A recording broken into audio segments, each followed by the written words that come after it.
Joint Bangla challenge নিয়ে আজকে আমি সোহমের ব্যাপারে আলোচনা করব।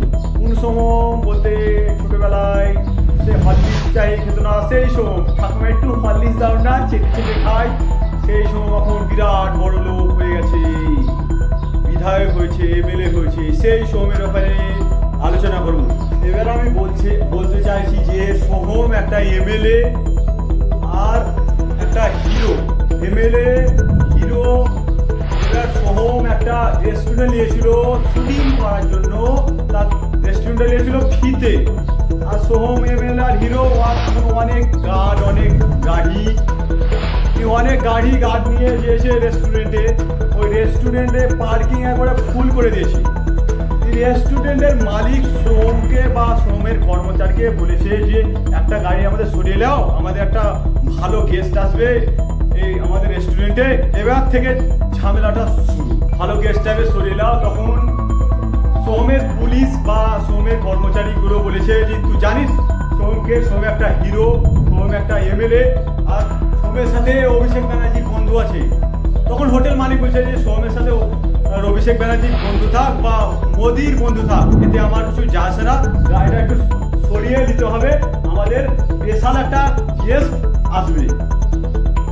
তখন এটা বললো। তখন এবার জেগে সোহমের পুলিশ বা কর্মচারী জেগে এবার সোহমকে বলেছে যে এরকম বলছে যে অভিষেক ব্যানার্জির বন্ধু বা মোদির বন্ধু এতে আমাদের যা আসে না, কোনো গাড়িটা সরিয়ে দিতে হবে।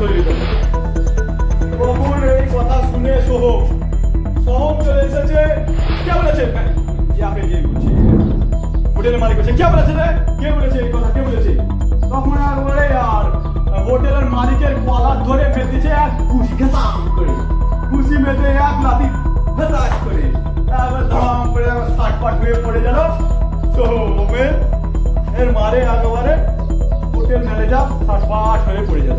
আর কি বলেছে সোহম? বলেছে তোর রেস্টুরেন্ট বন্ধ করে দেবো, কালকে তোর রেস্টুরেন্ট বন্ধ করে দেবো।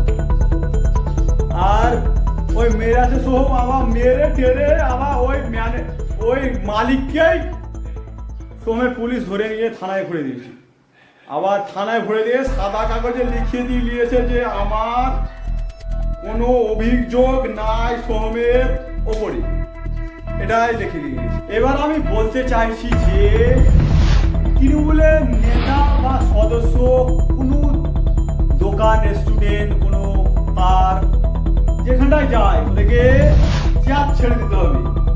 আর চেয়ার যদি না ছেড়ে দেওয়া হয় মার খেতে হবে।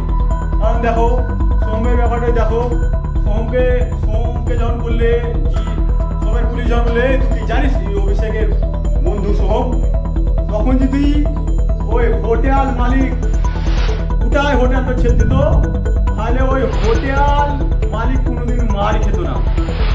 মার খেত কি? কোনোদিন মার খেত না। তাই আমি বলতে চাই যে জনগণকে এখন তৃণমূলের নেতা বা সদস্যর সাথে কোনো ঝামেলা করা চলবে না।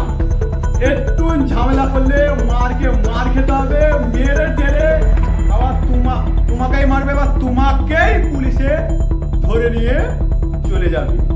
কিচ্ছু করার নাই, মার খাওয়া আবার জেলও খাটতে হবে।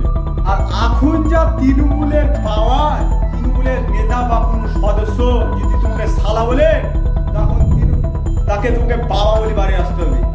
আর যদি ওর সাথে মুখামুখি করো তো মার খেতে হবে, আর মারও খাওয়া আবার পুলিশেও তোমরা ধরে যাবে। বাস, তবে ভিডিওটি যদি ভালো লেগে থাকে অবশ্যই লাইক করে দাও আর সাবস্ক্রাইব করে দাও।